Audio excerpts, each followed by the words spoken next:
What's going on, guys? Sharpshot here. Hope you guys are having a great day so far. So for today's video, we're going to be going over 3 easy tips to rank up and improve fast as a survivor in Dead by Daylight. So these tips are going to be for beginners who are just starting out and don't really know the ins and outs of the game. So stick through to the end, and I think you guys will find a lot of value in this video. Without further ado, let's get right into the video. So the first tip I have for you guys, it might seem pretty obvious, but it's to focus on gens and unhooking only. I saw this Reddit picture I'm going to put up on the screen right now, and it was supposed to be a meme, but it's actually really good information. And this is kind of the thought process that should be going through your head constantly throughout a match. And this diagram obviously all leads back to either working on a gen or going to unhook someone. So if you're not doing anything, you shouldn't be doing dull totems or opening chests. It should be either you're on a gen or you're running to unhook someone. And if you stick to that, you'll find that your games are a lot more efficient. You'll get more blood points. You'll rank up more because you're doing gens, you're working on objectives, and then altruism with unhooking. So you'll just find that overall your gameplay is going to improve much more if you just stick to this chart. And once you're in a really good position, say for example you have 1 gen left and nobody's on their second hook at all, and you know you're going to escape, that's when you can maybe go off and do some chests or do some totems. And obviously if you run across a hex totem, you should do that immediately because that's a big game changer. But other than that, you should be sticking to gens and unhooking only. The second tip I have for you guys is to be patient when you're looping and running from the killer. When you're starting off, you might get really panicked, and the biggest tip I have for you guys is to loop a pallet and squeeze the most time out of it as you can. Even if it means taking a hit, it's better to take a hit and waste the killer's time than to drop a pallet early and waste a good pallet on the map, especially the killer shack. If you're looping at the killer shack,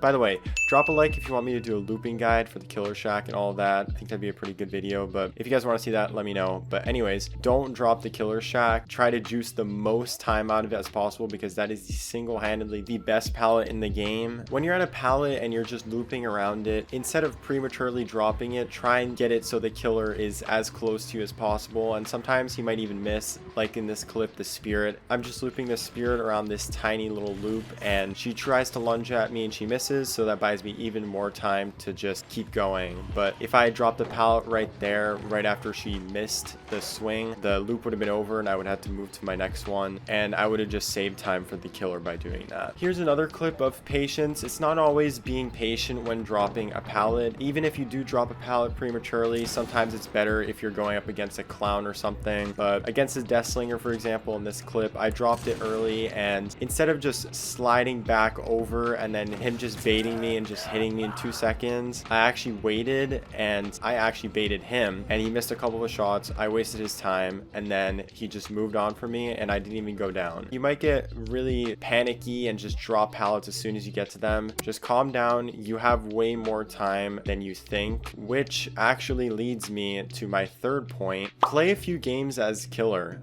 and see the killer's point of view, and you'll actually see that there's a lot of tendencies you'll pick up with survivors, and you'll see little things that survivors always do that make it super easy to get them down or something. And as I just said, you'll see that survivors actually have a lot more time than you think they do. When you're looping or when you're just running from the killer, you have so much more time than you think. A good tendency I actually picked up as playing a couple games as killer is that in the early ranks, survivors love to do gens on the outside of the map first, and killers, knowing this, will always go to the outside gens first to see if they can find a killer. So a good tip would be to actually start with the inside gens, and you won't get found first, most likely. And that's a tip that I use a lot in my games, and it helps me out a ton. So wrapping this up, if you follow these 3 tips, if you focus on only hooking and gens, you'll have a super efficient game and just grind out the most blood points and pips as you can. So that'll make you rank up quicker, and being patient will make you the best possible player you can be. If you look at all of the pros, they all are super patient, and that's how they get the loops to to be as long as they make them, and that's how they make good content, is because they're so patient and they just make the killer rage quit at some point because they drag loops on forever. And finally, playing a few games as killer, playing on the other side really helps in having a killer's mindset as you're playing survivor, because if you have the thought process,